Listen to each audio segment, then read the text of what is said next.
দক্ষিণ কোরিয়ায় বিমান দুর্ঘটনা, দুজন বাদে সবাই নিহত।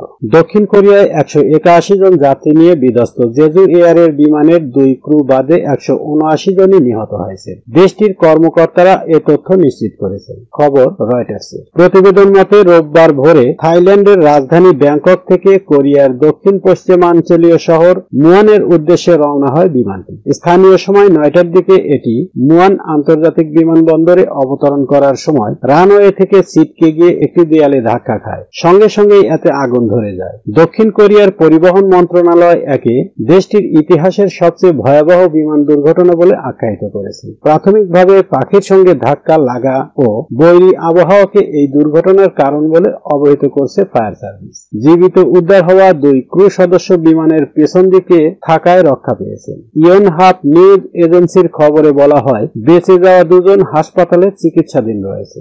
এর মধ্যে লি নামে 33 বছর বয়সী এক যুবকের জ্ঞান ফিরেছে। তিনি এখন কথা বলতে পারছেন। বিধ্বস্ত বিমানে ফ্লাইট অ্যাটেন্ডেন্ট হিসেবে কাজ করছিলেন। মুয়ানের ফায়ার সার্ভিস এক বিবৃতিতে বলা হয়, বিমানের বেশিরভাগ পুরোপুরি ধ্বংস হয়েছে এবং নিহতদের পরিচয় জানা বেশ কঠিন হয়ে পড়েছে। আমরা তাদের মরদেহ চিহ্নিত করে উদ্ধার করছি। এতে অনেক সময় লাগছে।